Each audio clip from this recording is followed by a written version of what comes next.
wisuda kan aku kan namanya wisuda harus ada, tapi beliau wisuda namanya ditiadakan. Selesai diskusi atau perdebatan itu, kamu puas nggak? Enggak, karena intinya itu di masalah penggusuran, tapi nggak dibahas penggusuran. Tapi gimana caranya kemudian kamu akan menyampaikan ketidakpuasanmu kepada gubernur? Kan udah selesai debatnya. Nah, kurang tahu. Kalau sekarang ada gubernur Jawa Barat menonton, kamu mau menyampaikan apa? Mungkin soal masa kemanusiaan yang Boleh lihat kamera, sampaikan kepada gubernur Jawa Barat. Kang Deddy, Aura mau bilang apa?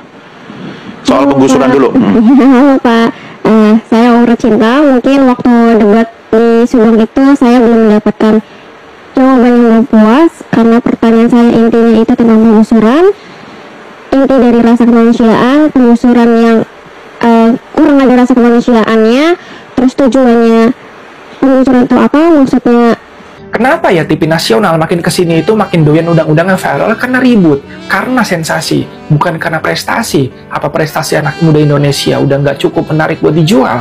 Ya, kasus terbaru kan kalian udah tahu lah pasti. Aura Cinta, gadis yang viral, gegara debat sama pejabat Kang Deddy Mulyadi, sampai akhirnya tampil di acara TV nasional. Sekilas kelihatan biasa aja, tapi kalau dilihat lebih dalam, kok bisa-bisanya layar kaca ngasih panggung ke sosok yang dikenal publik bukan karena karya, tapi karena konflik.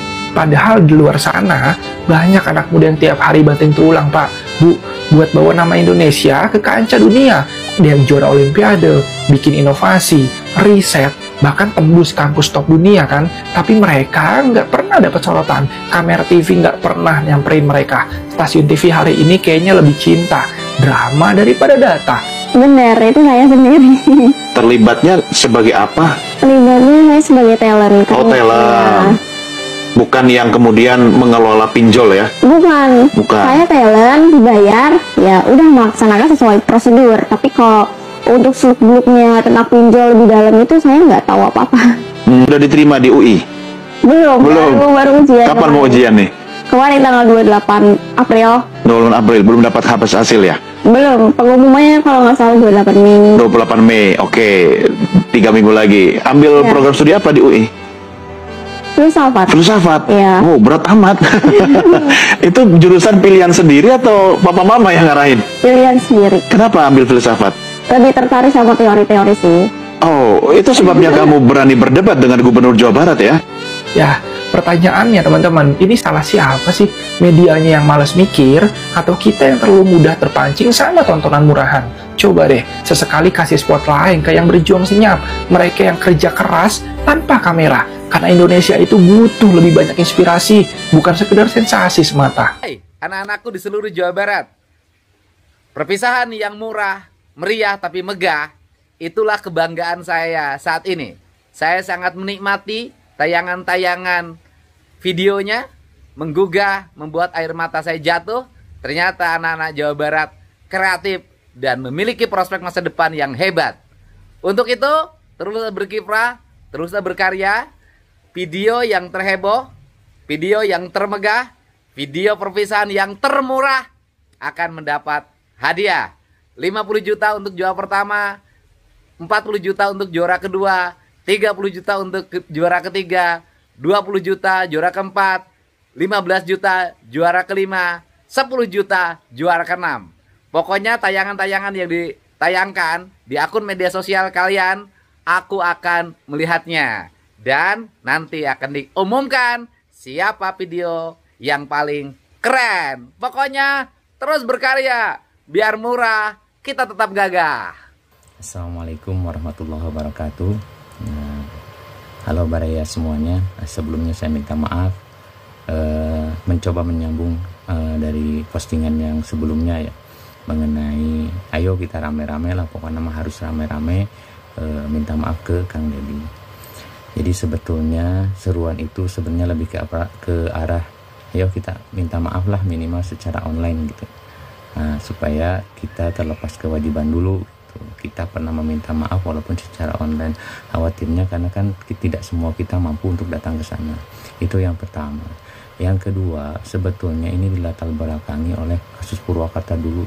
Jadi perasaan ini tuh udah lama banget gitu. Jadi ketika kasus perobohan patung-patung yang di Jakarta, yang di Purwakarta, Jadi waktu itu kan saya sendiri kan tidak terlibat langsung dalam perobohan itu, demo waktu itu gitu. Cuman karena kita sebagai masyarakat, nah saya sendiri secara pribadi dan mewakili masyarakat yang memang dengar tina naon gitu. Waktu itu tidak ngerti apa-apa, cuman dengar berita, cuman dengar kabar dari satu arah gitu. Sehingga kita pun sempat terlibat dalam obrolan bersama kerabat, bersama kawan-kawan dan lain sebagainya gitu. Nah, dalam konteks itu kan kita membicarakan itu fokusnya ke Kang Deddy, kemusyrikan ke Kang Deddy itu begini. Nah, yang jadi objek permasalahannya itu di situ. Nah, jadi saya merasa itu adalah sebuah dosa, dan itu diingatkan ketika kemarin pas tanggal 25 April kemarin. Jadi ada sebuah postingan di YouTube tuh. Jadi di mana beliau Kang Deddy itu mengutarakan kesakitannya, nyeri hatena gitu, kesakitannya ketika kasus Purwakarta itu beliau merasa sendiri, tidak ada seorang pun yang bantu gitu, baik masyarakat dan lain sebagainya lah. Nah, itu tidak perlu diceritakan, tapi yang saya merasa itu ketika itu sakitnya nyeri hatena sampai ke dia gitu. Jadi ketika itu malam tanggal 25 itu teka haja ka tontonku saya gitu, nyerina sampai ke dia gitu. Dan saya ngerasa dulu pernah berpartisipasi walaupun tidak secara langsung terjun waktu itu demo perobohan dan lain sebagainya. Kita cuma sebagai masyarakat yang kabarnya cuma terkena fitnahnya dan ikut berpartisipasi. Nah, di situ saya merasa tidak enak, ini adalah sebuah dosa gitu. Jadi itu latar belakang dari ayolah orang rame-rame, karena saya merasa bukan saya saja, lain saya hungkul gitu, tapi yang lain juga merasakan. Tapi itu mas saya gitu. Kalaupun yang lain dari saudara-saudara, kawan-kawan itu tidak merasa itu bukan sebuah dosa, ya wis, tidak ada masalah gitu. Dan tidak minta maaf pun itu mah urusan yang lain gitu. Saya pribadi tidak mewakili institusi. Saya secara pribadi itu merupakan dosa, dan itu adalah dosa hasud, dan yang hasud itu, dosa hasud itu tidak akan diampuni kecuali kita memohon maaf kepada yang dihasudinya. Nah, latar belakang itu adanya postingan yang sebelumnya. Jadi saya secara pribadi ya, memohon maaf kepada Kang Deddy dan semuanya, kepada keluarga, nyungkeun dihapunten di Nusa Budaya Kalepatan, simkuring rumaos bisa ngarawaskeun nyeri hatena Kang Deddy kamari nu kapungkur ku kituna simkuring nyungkeun dihapunten. Insyaallah mudah-mudahan Allah ngalimpahkeun kabagjaan ka Kang Deddy, ngaleungitkeun nyeri hatena ku kebahagiaan nu bakal dilimpahkan ke Allah Subhanahu wa taala insyaallah. Jadi gitu baraya maksudnya gitu. Jadi ini mah udah yang sudah lama gitu, tapi saya merasakan ketika ada di posisi beliau gitu, merasa sendiri dan tidak ada yang membela, dan saya merasakan ikut berpartisipasi dalam menyakiti beliau gitu saja gitu, tapi tidak secara langsung. Jadi yang lain jikalau merasa ya silahkan, boleh secara online, saya ajak secara online. Jikalaupun mau langsung ke Lembur Pakuan ya silahkan. Dan saya pun memohon maaf kepada Kang Deddy, mungkin untuk sementara belum bisa merapat ke sana untuk memohon maaf secara langsung, karena memang ada beberapa, ya mudah-mudahan nanti diberi kesempatan oleh Allah, ditambahkan rezekinya. Kemudian juga insya Allah mudah-mudahan saya sudah mengirim surat di minggu kemarin untuk mengawali keseriusan untuk meminta maaf. Jadi begitu baraya semua, mungkin dihapunten bila salah persepsi. Intinya saya ingin meminta maaf ya, sakitu ya. Hatur nuhun. Assalamualaikum warahmatullahi wabarakatuh. Izin Pak Gubernur Jawa Barat, Kang Deddy Mulyadi, saya warga Jawa Timur, izin speak up untuk program Bapak yang bekerja sama dengan bapak-bapak tentara untuk memperbaiki karakter, untuk membentuk mental anak-anak di Jawa Barat. Jujur Pak, respect saya Pak, program Bapak. kebetulan saya punya sedikit histori cerita Pak tentang pengalaman saya di ketarunaan. Kebetulan dulu di SMK saya ada program ketarunaan.